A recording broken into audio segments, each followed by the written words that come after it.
everybody, and welcome to today's construction class. My name is Oluwatumi Blessing Olalekon, the founder of MaekllTech.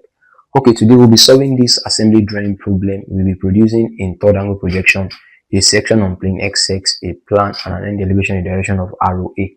But instead of using the conventional pencil and paper method, I will be doing it using a computer-aided design software, okay, so as to make it easier. So kindly let me know your view concerning this video. If it is well understood, then I can actually solve more problem on assembly drawing using the software, because the thing is, it is actually not an easy thing to be doing this on paper. That it takes a lot of time, and a lot of time means a lot of resources, a lot of data to upload, and a lot of delay with the video editor when they are to edit it. So I think this one is going to be a little much more better in terms of the visuals and the likes. Okay, now we have three major components here: the aluminium casting, we have the bracket, and we have the what? We have bolt. So now this bolt, it was written, see, it was written that you have what? 2 of M6 bolt and not length of 20, the threaded part, and it is what? 2 of. So I'm having 2 of this item. So looking at this area here, I think this is the knot, the M6 knot. I've created it using the software M6 knot. Okay, this is the M6 bolt. I've created it also. So we'll be duplicating it when we are about to assemble it. We'll be duplicating it. Okay, now the next is this our bracket. If you look at this bracket, since our drawing is in third angle, which means this view here is the end view, while this area is my front view. So if you convert this back to isometric drawing, this is what we will be having. If you convert it isometrically, we'll be having this. This is what we will be having. Okay, this is what we will be having. This item is what you will be having. You can see it now. You can see your end view that you can see over there, isn't it? And your what? Your front view. You see it. So that is it. Isometrically, that is what you'll be having right there. Okay, now I am not saying you should convert this to isometric by yourself over there. Okay, but one thing is this: for you to understand the concept of assembly drawing or machine drawing very well, you must actually have a very solid background in conversion of views. Because when you are given your problem and you can visualize it isometrically, then it will be actually easier for you to know where will each object fit into which area, which object is going to fit into which compartment, or which object is going to fit into which area. That will be easier for you to decide, because you already have the visual pictorial view of your object.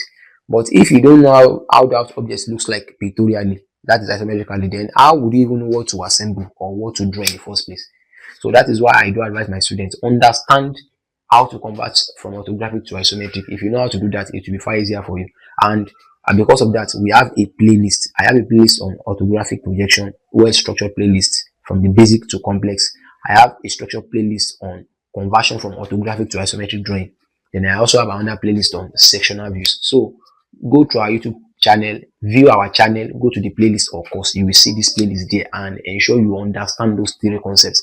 When you understand those 3 concepts, you will notice that you will come to the realization that assembly drawing is actually cheap, like plantain chips. It's not that hard. That's it. It's not hard, because it is the culmination of those 3 basic topics I mentioned earlier on that actually makes up the assembly drawing. That is orthographic projection, sectional view, and conversion of views. So when you know how your object looks like pictorially, to assemble them will be far easier. Okay, now this is our third object, the aluminium casting. When we convert it to isometric, this is what we are going to have. This is what we are going to have isometrically. Okay, that is what we are going to have. Now when it comes to assembly, how do I know which object will fit into which object? Now if you are a very good observer, you notice that this screw is what? M6. And if you look at the diameter of the hole here on this object here, look, the diameter here is what?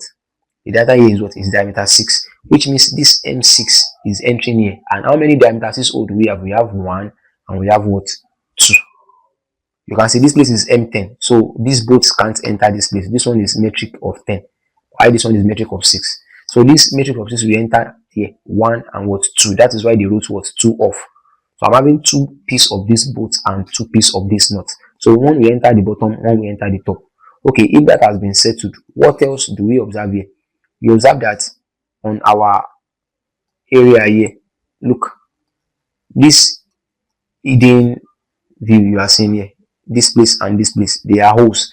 Okay, what is their size? If you look at the plan, the size is at the plan. The size is what? Diameter 6. So what does that imply? That implies that this bolt By the time it enters this area like this, it will fit into here, this place and what? This place. It is going to hold this bracket to it is going to hold this bracket to this area like this. This bolt is going to attach it and what? Attach it. That's it. So when it is finally attached, then you can now start solving the problem given. You get it now? Another thing that actually makes me know that this bracket is coming here is, look at the distance from the center of this hole to the center of this hole of my bracket is what? Is 40. And look at this area from this area here to this area here is what? Is 40. So that is also an information that actually helps me to know that, okay, this bracket is what? Is coming here, while this bolt is what? Is holding it right there. So by the time the bolt is going to enter here, holding the bracket at the back here, and the nut is going to be at the back, holding it tight at the back. So that is just the mechanism around the solving of this problem, and we are going to actually assemble it together now. Let us assemble it together now. Okay, so to assemble it together, I'm going to just create an assembly environment. Okay, I'm also going to change some of the features of our object so that at least it can be let me change some of the features of this object. Okay, let me use LED for this. Let me use iron cast. Okay, let me use silver. Let me use silver. Okay, so coming to my assembly environment, I'm going to place those 6 objects right there. Okay, I said those 3 objects, or 4 with the knot. So placing them right here. Okay, I want you to observe something. So I'm going to actually pin this one down, rounded. So let me change the color of this to something that I don't want it to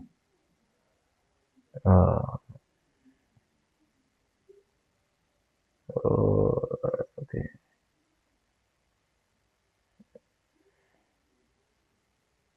No,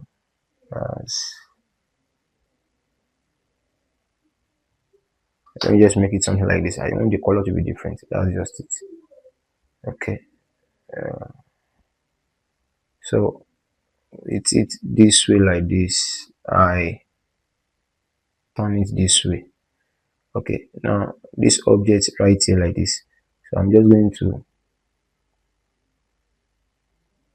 pick this right here. It's going to key in to this O. Okay, so I will ensure it is sitting on that O.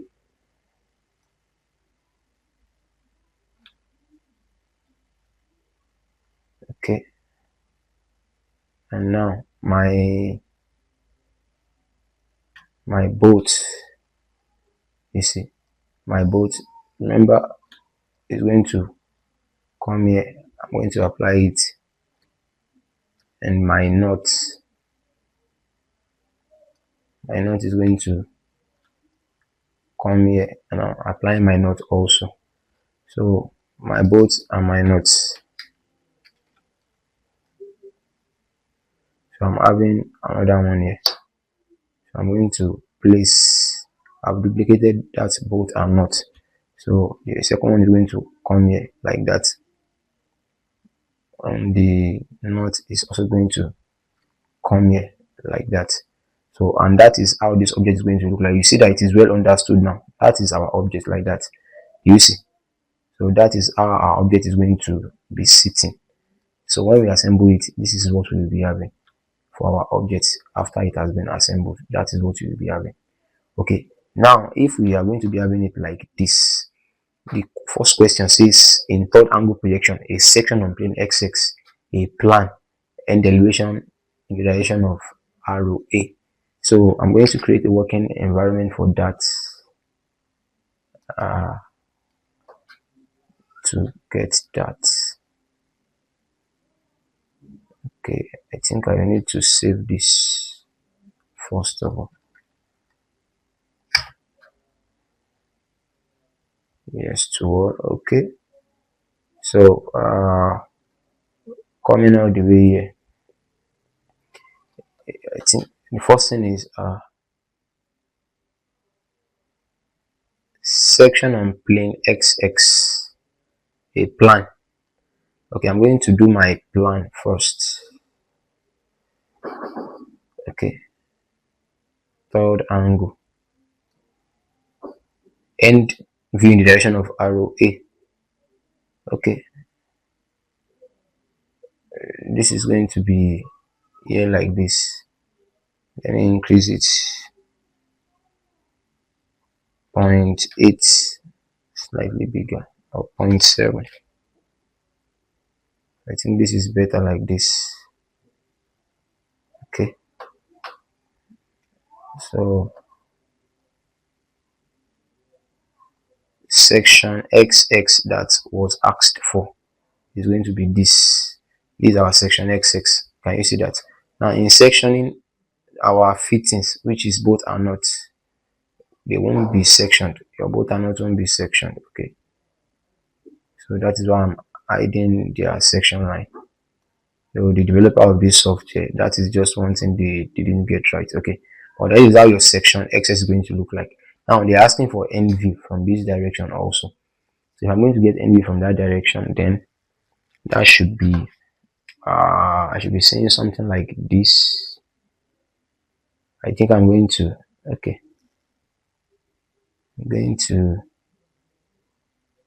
be having this like this 0.7.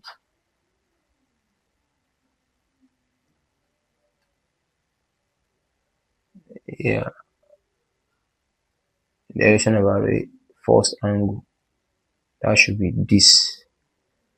Okay, yeah, that's it, and that is the solution to our problem. Like that, you see, that is the solution to our problem, easy as ABC.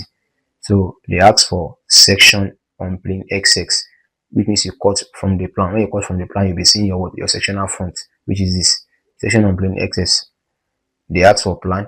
We've shown them our plan, which is this at the bottom. Okay, here my cursor is, and they ask for end view in the direction of arrow A, that is looking from this area like this. If I'm looking from this area in third angle, where I'm looking from is where I will place it. Remember the chart for third angle projection.